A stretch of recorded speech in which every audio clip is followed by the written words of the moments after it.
Shalom, jemaat yang dikasih oleh Tuhan, tibalah saatnya kita mendengarkan kebenaran firman Tuhan. Mari, dimanapun Anda berada, kita tunduk kepala dan kita bersatu dalam doa. Bapa kami di surga, Kaulah Tuhan kami, Kaulah yang menciptakan kami, Kau juga yang menebus kami. Sehingga pendekatan kami kepada Engkau, Engkau lebih mengenal diri kami, daripada diri kami dalam mengenal diri kami, bahkan Engkau jauh lebih mengasihi diri kami daripada siapapun yang dapat disebut, termasuk diri kami dalam mengasihi diri kami. Untuk itu pendekatan kami kepada kebenaran firman Tuhan, jangan kehendak kami yang jadi, kehendak-Mu yang jadi. Roh Kudus berotoritaslah, sebab dalam nama Yesus kami sungguh berdoa. Haleluya. Amin. Jemaat yang dikasih oleh Tuhan, bulan ini kita berkenan dengan kemerdekaan. Saudara, kita harus belajar merdeka menurut Tuhan. Itulah kemerdekaan sejati. Saya ajak kita membuka Alkitab kita dari Injil Yohanes pasal 8 ayat 30 sampai ayat 36. Yohanes 8 ayat 30 sampai 36. Saya minta dimanapun jemaat sekalian kita bersama-sama membacanya. Di bawah judul perikop kebenaran yang memerdekakan. Ayat 30. Setelah Yesus mengatakan semuanya itu, banyak orang percaya kepadanya. Maka katanya kepada orang-orang Yahudi yang percaya kepadanya, jikalau kamu tetap dalam firman-Ku, kamu benar-benar adalah murid-Ku, dan kamu akan mengetahui kebenaran, dan kebenaran itu akan memerdekakan kamu. Jawab mereka, kami adalah keturunan Abraham dan tidak pernah menjadi hamba siapapun. Bagaimana engkau dapat berkata kamu akan merdeka? Kata Yesus kepada mereka, aku berkata kepadamu, sesungguhnya setiap orang yang berbuat dosa adalah hamba dosa. Dan hamba tidak tetap tinggal dalam rumah, tetapi anak tetap tinggal dalam rumah. Jadi, apabila anak itu memerdekakan kamu, kamu pun benar-benar merdeka. Kamu pun benar-benar merdeka. Kata benar-benar merdeka di sini berarti kemerdekaan yang sejati. Kata benar-benar merdeka di sini karena kebanyakan orang Kristen tidak benar-benar merdeka.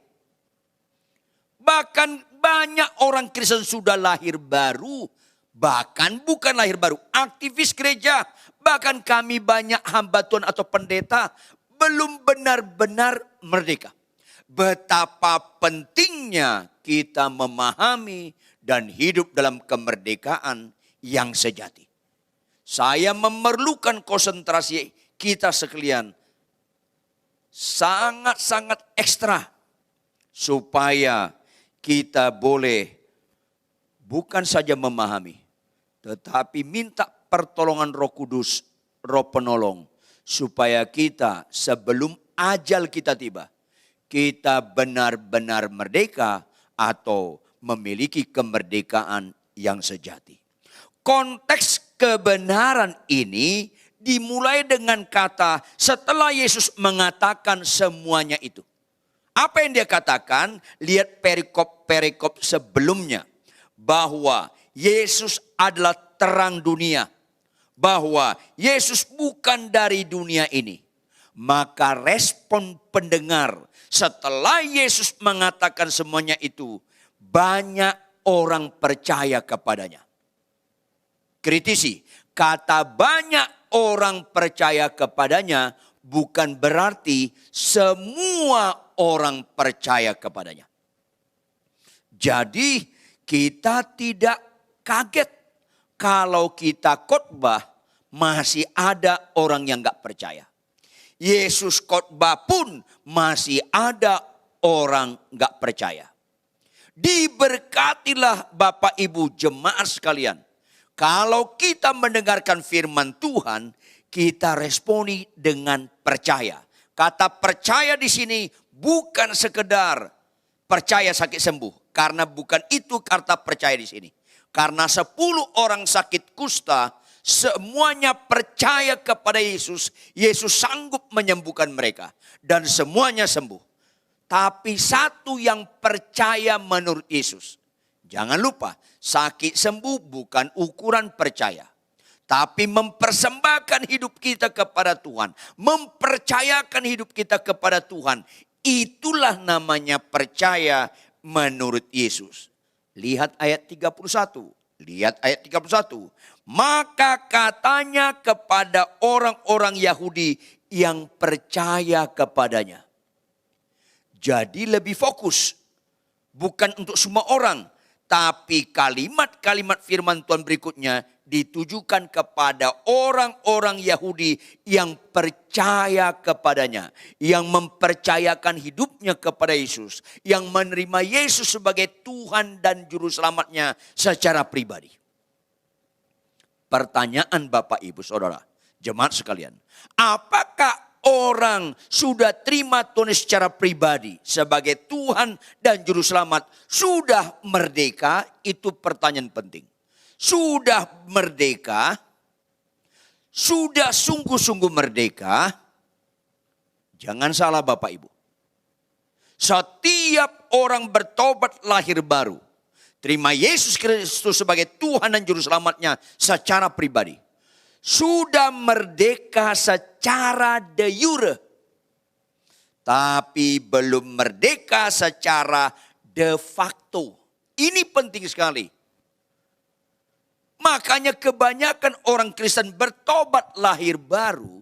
Gak tahu langkah apa yang harus dilakukannya. Berkenaan dengan tujuan utama Tuhan Yesus menyelamatkan kita.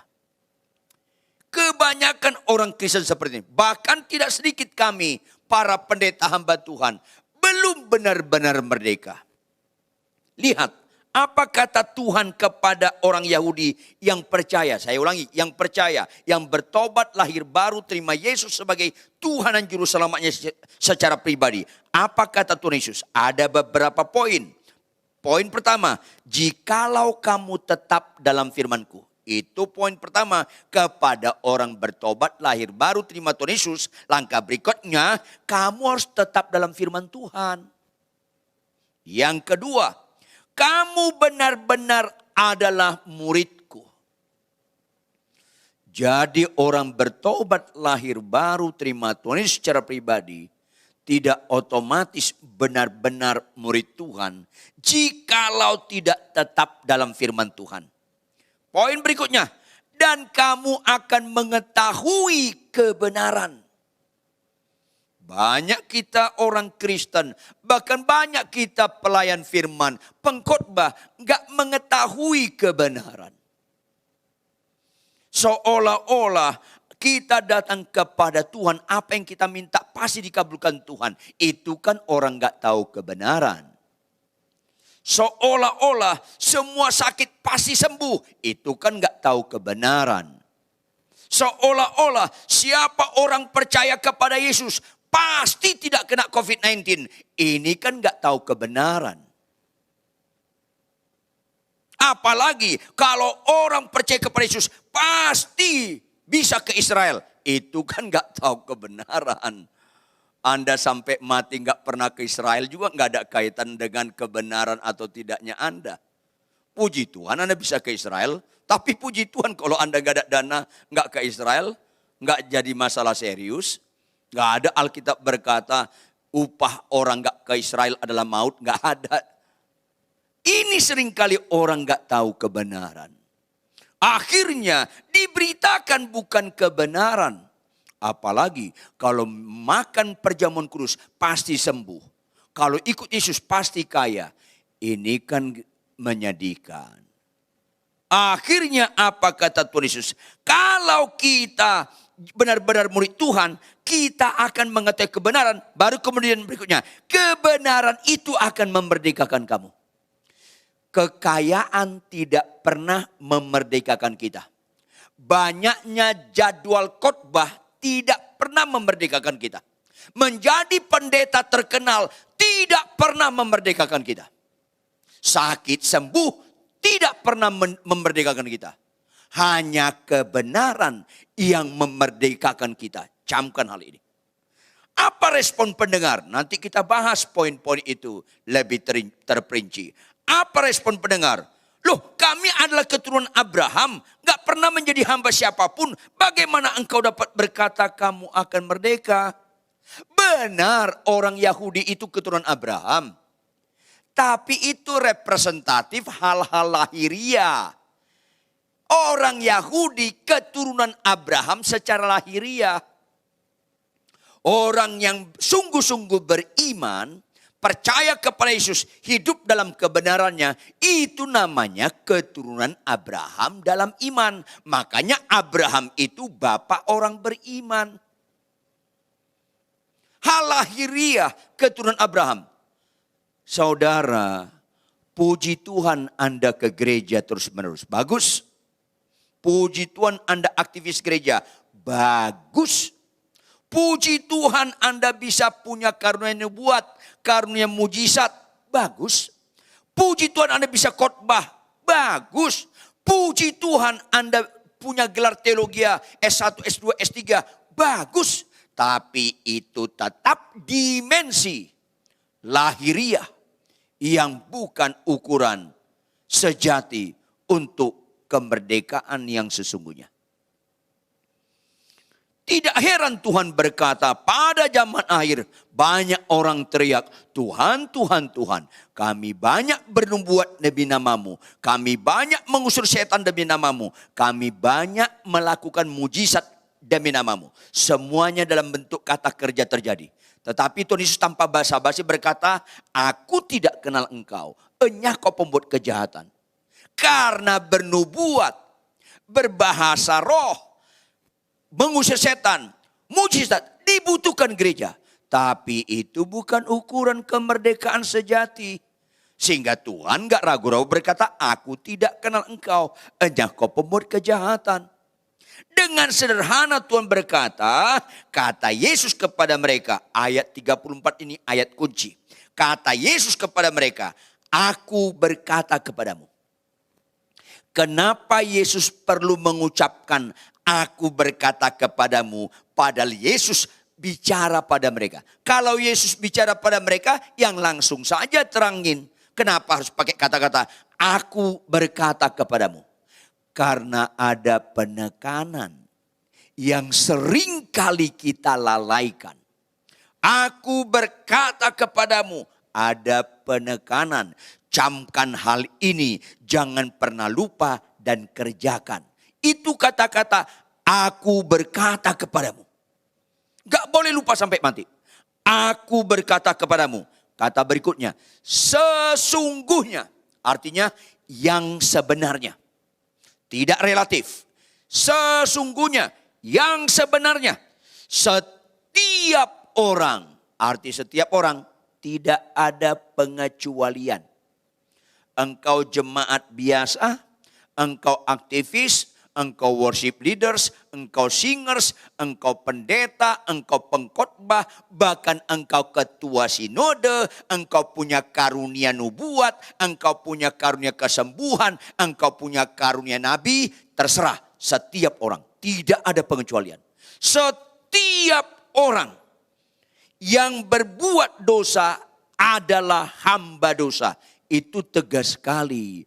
Ayat 34 ini jangan pernah kita lupakan. Setiap orang, tidak terkecuali siapapun kita, termasuk saya. Setiap orang yang berbuat dosa adalah hamba dosa. Entah kita dosen teologi, entah kita S1, S2, S3. Setiap orang, tidak ada pengecualian. Yang berbuat dosa, masalahnya Apa itu berbuat dosa? Catat baik-baik. Arti berbuat dosa tidak taat. Itu yang selalu saya tekankan. Dari awal Allah berkata, Adam dan Hawa, semua buah pohon di taman ini boleh kau makan. Boleh kau makan. Yang satu itu jangan kau makan buahnya. Kalau kau makan kau akan mati. Fokusnya bukan buahnya Bapak Ibu. Bukan. Makanya nggak usah kita teliti buah apa itu. Nggak usah kita sebut namanya itu apa. Entah itu mangga, kesemek atau durian terserah. Bukan itu fokusnya. Fokusnya perintahnya. Jangan kau makan buah itu. Kalau kau makan kau akan mati. Artinya kalau kau taat kau nggak mati. Kalau kau nggak taat mati. Yang paling serius dalam hidup ini Bapak Ibu tidak taat. Ketaatan, catat baik-baik, catat baik. Ketaatan adalah satu-satunya, nggak ada duanya. Ketaatan adalah satu-satunya statement hidup yang berbobot mengakui Yesus Tuhan. Jangan lupa, ketaatan adalah satu-satunya statement hidup yang berbobot mengakui Yesus Tuhan. Khotbah seperti saya sekarang ini tidak berbobot mengakui Yesus Tuhan kalau hidup saya sehari-hari tidak taat. Makanya kata Tuhan dalam Matius 7 yang tadi saya kutip ayat 22-23-nya, ayat 21-nya.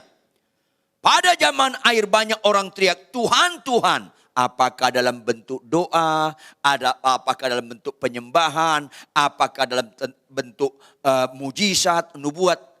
Pada zaman akhir banyak orang teriak, Tuhan, Tuhan. Akan masuk dalam kerajaan surga. Bukan kata Tuhan, bukan. Kalimat berikutnya ayat 21. Melainkan mereka yang melakukan kehendak Bapa di surga. Itu yang bicara kemerdekaan sejati. Itu bicara ketaatan. Itu bicara statement yang berbobot mengakui Yesus Tuhan. Makanya ketika ada suami istri bertengkar. Pak, saya bilang sama suaminya. Kasihlah istrimu karena itu perintah Tuhan. Pak Pendeta bagaimana saya kasih istri ke saya? Dia cerewet. Bu, tunduklah pada suamimu. Itu firman Tuhan. Bagaimana saya tunduk Pak Pendeta? Suami saya sombong, kasar. Saya bilang Bapak Ibu. Pak, Anda mengasihi istri Anda nggak ada kaitan dengan kelakuan istri Anda. Catat baik-baik. Anda mengasihi istri Anda tidak ada kaitannya dengan kelakuan istri Anda. Kaitannya kau sudah ditebus mengabdi kepada Tuhan. Tuhan yang perintahkan. Hai suami kasihlah istrimu. Bukan istrimu yang memerintahkan. Kau jangan mengabdi kepada istri. Mengabdi kepada Tuhan. Kalau enggak, kau mana pernah mengerti kemerdekaan. Ibu, kau tunduk pada suamimu. Enggak ada kaitan dengan kelakuan suamimu. Karena suamimu bukan Tuhan. Kelakuan suamimu tidak penentu. Kalau penentu, dia Tuhanmu. Yesus yang menebus engkau ibu-ibu. Tunduk pada suami karena kau beribadah kepada Tuhan. Gak ada kaitannya saya mengasihi istri saya karena kelakuan istri saya. Gak ada kaitan karena saya tidak mengabdi pada dia. Saya mengabdi kepada Yesus yang menjadi Tuhan dan Juru Selamat saya penebus. Makanya setiap orang percaya harus tetap dalam firman Tuhan dan mau belajar seperti murid dengan disiplin untuk menjadi mengetahui kebenaran ketika kita lakukan baru kebenaran itu memerdekakan kita. Sedih rasanya orang Kristen gak taat baca Alkitab. Mau kemana kita Bapak Ibu? Sedih lihat kita orang percaya kepada Yesus. Menjadi anak Allah. Tapi gak mau belajar seperti Yesus ketika dia jadi manusia anak Allah. Kata anak Allah itu supaya kita seperti Kristus. Hidupku bukan aku lagi, melainkan Kristus dalamku, yaitu Kristus yang dikatakan dalam Filipi 2 ayat 5-8. Dia taat sampai mati, bahkan sampai mati di kayu salib. Ketaatan yang absolut, ketaatan tanpa syarat, bukan karena hukum Taurat. Karena kita mengasihi dia, yang dia lebih dahulu melayani kita dengan memikul dosa dan kejahatan kita di kayu salib. Dia lebih dahulu mengasihi kita, melayani kita. Dia jadi hamba untuk kita supaya dia korbankan dirinya untuk menyelamatkan kita. Dia sudah lakukan segala-galanya. Ketaatan sampai garis akhir, sampai mati di kayu salib untuk engkau. Maka respon kita sebagai syukur, bukan konteks karena hukum Taurat. Sebagai syukur kita taat kepada dia. Maka Tuhan peringati, hamba tidak tetap tinggal dalam rumah. Jangan lupa, hamba dosa, gak taat. Hamba dosa tidak tetap dalam rumah, tetapi anak seperti Kristus yang taat terus menerus. Bisa nggak ngelangsung, bisa gagal, tapi terus menerus. Jangan pernah menyerah kepada ketaatan. Orang seperti ini disebut anak, tetap tinggal dalam rumah. Jadi apabila anak itu memerdekakan kita, kata memerdekakan dalam bentuk kata kerja terus menerus. Setelah bertobat lahir baru, kita terima dia sebagai Tuhan dan Juru Selamat. Ketika kita mau taat, ada perlawanan dalam diri, kita sangkal diri. Ketika kita mau jadi pelaku firman Tuhan, kekurangan istri, kekurangan suami, kekurangan anak, kekurangan orang tua, ipar, mertua, menantu, orang lain, kita tetap pelaku firman, pikul salib. Sangkal diri, pikul salib, satu-satunya proses untuk dimerdekakan terus menerus. Apa itu? Aku makin berkurang, Yesus makin bertambah. Aku makin berkurang, Yesus makin bertambah. Itulah proses yang kita alami menuju benar-benar merdeka, ayat 36. Jadi apabila anak itu, Yesus itu, memerdekakan kamu terus menerus dengan istilah kita makin berkurang dia makin bertambah. Kita makin berkurang dia makin bertambah. Bicara ketaatan. Bicara kita tunduk pada dia. Kita tidak boleh tunduk pada diri kita apalagi kedagangan kita. Kita enggak pernah menebus kita. Kita enggak pernah jadi Tuhan kita. Maka kita harus tunduk terus menerus. Itulah jadi apabila anak itu memerdekakan kamu. Baru tercapai kamu pun benar-benar merdeka. Apa itu? Proses aku makin berkurang, Yesus makin bertambah. Terus terjadi. Bisa gagal ulangi. Bisa gagal ulangi. Sampai titik kita enggak berkurang lagi. Habis. Apa itu? Hidupku bukan aku lagi, melainkan Kristus dalamku. Itu namanya benar-benar merdeka. Caranya diingatkan dalam ayat 31 sampai 32. Pertama, jikalau kamu tetap dalam firman-Ku. Ini penting sekali Bapak Ibu. Kata tetap dalam firman Tuhan direpresentatifkan dengan 3 kata kerja. Bandingkan dengan Lukas 11 ayat 28, Yosua 1 ayat 8. Orang yang berbahagia adalah orang yang mendengarkan firman Tuhan terus menerus. Dalam bentuk kata kerja terus menerus, disiplin. Dan memeliharanya. Kata memelihara diterjemahkan dalam Yosua 1 ayat 8. Jangan lupa engkau memperkatakan firman ini. Berikutnya, renungkanlah itu siang dan malam. Berikutnya, lakukan bertindak hati-hati dalam pertolongan Roh Kudus. Berarti apa arti tetap dalam firman Tuhan Bapak Ibu? Catat baik-baik. Capek tidak capek, ngantuk tidak ngantuk, sehat kurang sehat, konflik tidak konflik dalam rumah tangga, bangun pagi Anda. Disiplin baca Alkitab setiap hari. Anda termasuk orang Kristen yang sangat kecewa. Kalau Anda ketika Yesus datang sebagai hakim, Anda nggak ada gairah, disiplin baca Alkitab. Anda termasuk orang paling kecewa. Setelah disiplin baca Alkitab, jangan Alkitab atau firman itu kita tembakkan ke orang lebih dahulu. Jangan.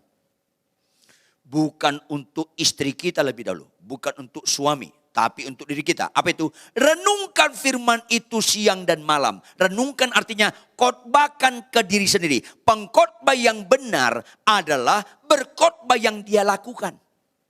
Jangan yang enggak kita lakukan. Nanti kita hanya sampai dimensi membagi pengetahuan, bukan membagi hidup. Renungkan firman Tuhan itu siang dan malam. Baru berikutnya, lakukan. Lakukan. Itu arti tetap dalam firman Tuhan. Indonesia merdeka 17 Agustus 1945, Bapak Ibu. Berarti sudah 76 tahun. Apakah sudah merdeka? Sudah merdeka secara hukum. Secara de facto belum. Kan kita tahu yang paling menderita kalau dijajah oleh Portugis. Nomor 2 lebih menderita adalah Jepang. Sedikit menderita walaupun tertolong juga Belanda. Paling enak kalau dijajah Inggris. Semua negara di dunia dijajah Inggris jauh lebih maju. Indonesia sudah merdeka tahun 1945. Tapi Anda tahu, lebih susah lagi, lebih menderita dan melarat lagi kalau bangsa ini dijajah oleh bangsa sendiri. Itulah negara kita. Koruptor banyak, apalagi orang Kristen malas, orang Indonesia malas. Jauh lebih malas orang Indonesia daripada Jepang. Maka secara hukum udah merdeka, secara kenyataan kita masih dijajah korupsi, dijajah kemalasan, dijajah klinik, dijajah orang-orang nyinyir, dijajah oleh pemahaman mau membuat negara ini bukan NKRI, negara tertentu, nggak bisa. Kita harus ikuti Undang-Undang Dasar 45 dengan dasar Pancasila. Bhinneka Tunggal Ika. Maka kita harus kerjakan terus menerus. 1-2 orang enggak.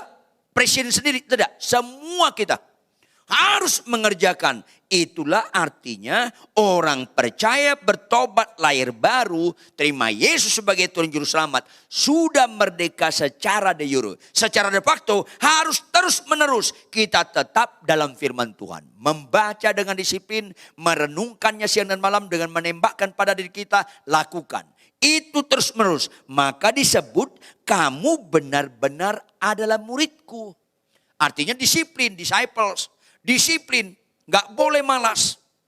Kalau enggak, Tuhan akan genapi firman-Nya. Banyak yang terpanggil, sedikit yang terpilih. Jangan lupa itu. Banyak yang terpanggil, sedikit yang terpilih. Itu bukan gertakan. Itu pasti digenapi. Maka berikutnya, kamu akan mengetahui kebenaran. Mengetahui di sini bukan mengetahui pengetahuan. Kalau dalam bahasa aslinya gnosko, bukan, tapi oida. Tahu karena kita melakukan. Orang gak pernah mengerti arti mengampuni sekedar teori. Tapi kalau dia disakiti, pasangannya misalnya tidak excuse saya tidak excuse. Pasangannya nyeleweng. Dia akhirnya dengan tidak mudah, akhirnya menerima kembali, mengampuni. Orang itulah yang tahu kebenaran. Ketika kita melakukan. Makanya saya pernah dosen teologi. Saya kasih tahu pada para mahasiswa. Kalau kau belajar teologi S1, S2, S3 bagus. Tapi itu masih aspek knowledge. Gnosko. Enggak otomatis orang sekolah teologi tinggi-tinggi mengetahui kebenaran. Mengetahui menurut Alkitab enggak otomatis. Termasuk kami yang khotbah di mimbar gereja belum tentu tahu kebenaran. Jadi enggak kaget kita ada pengkhotbah yang gemetar-gemetar. Tapi bawa mobil sembarangan. Orang lain gemetar sama dia. Ini kan belum merdeka. Ada orang khotbah sampai terharu-terharu. Tapi ngurus SIM. Mengharukan.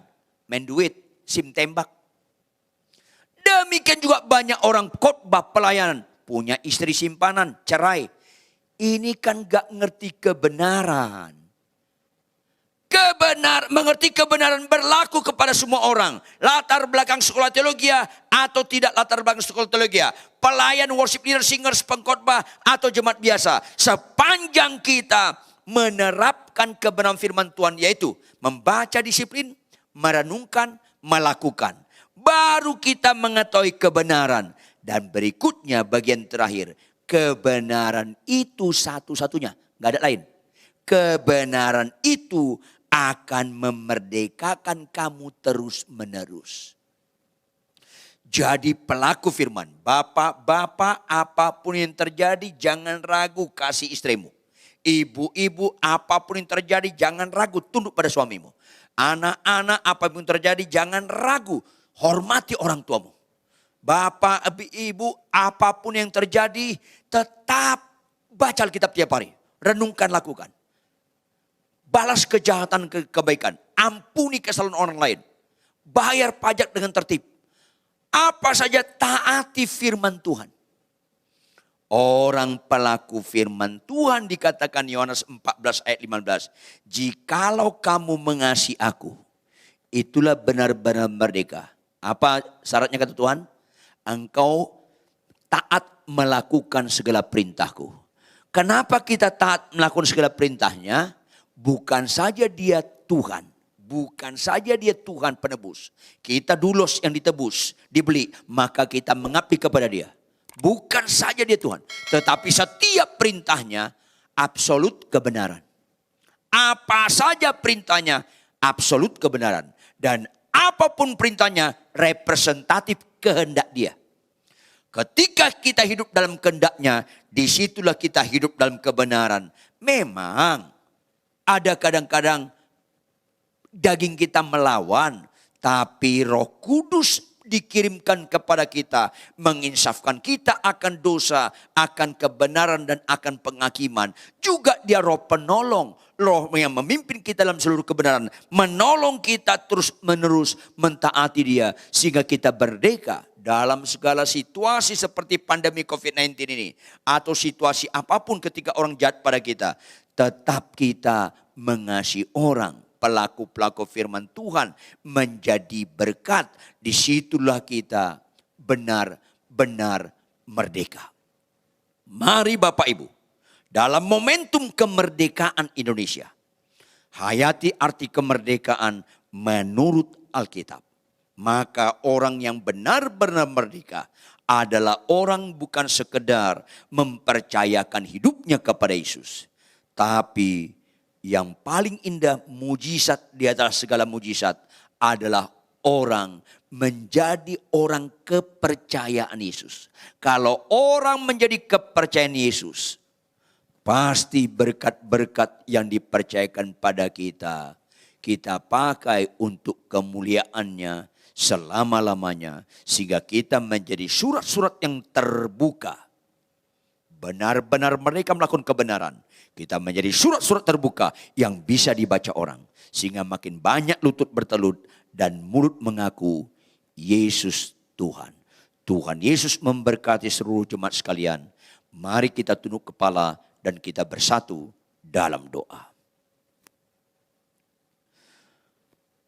Terpujilah Engkau kekal selama-lamanya, Allah kami yang hidup. Allah yang kami kenal di dalam dan melalui Yesus Kristus, Tuhan dan Juru Selamat kami, yang sudah melakukan segala-galanya berkenaan menebuskan kami dari segala dosa dan kejahatan di kayu salib. Bahkan mati dikuburkan, turun dalam kerajaan maut, bangkit, menang atas kuasa maut itu dosa. Dan Tuhan yang menang atas dosa, kami terima sebagai Tuhan dan Juru Selamat kami. Supaya kami memberi diri terus hidup ini kepada Engkau. Mempersembahkan tubuh kami sebagai persembahan yang hidup, yang kudus, dan puncaknya yang berkenan kepadamu Tuhan.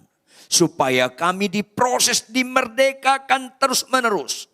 Aku makin berkurang, si aku yang suka tidak taat pada firman Tuhan, yang suka ngelawan, makin berkurang, proseslah kami Tuhan. Yesus makin bertambah, Yesus yang suka taat kepada Bapa di surga, itu semakin nyata dalam kehidupan kami. Proseslah kami supaya aku makin berkurang, makin terjadi terus menerus, sampai titik kami benar-benar merdeka oleh Kristus yang ada di dalam kami. Yaitu, hidupku bukan aku lagi, melainkan Kristus dalamku.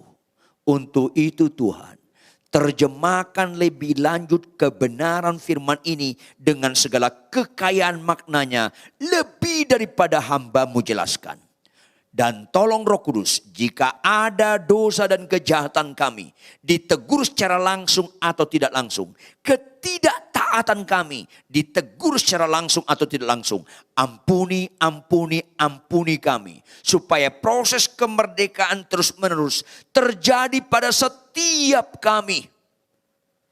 Fokus kami bukan keinginan kami dikabulkan. Bukan soal sekedar sakit sembuh. Bukan sekedar pemulihan ekonomi. Tapi yang terutama kami tidak mau gagal fokus. Hidup kami hari demi hari makin berkenan di hadapan Engkau. Proseslah kami Tuhan. Sehingga sebelum ajal kami tiba. Hidupku bukan aku lagi, itu bukan sekedar tersurat. Tapi nyata hidup dalam kehidupan kami. Dan kami menjadi surat-surat terbuka dimanapun kami berada. Yang membuat banyak orang mengenal Kristus.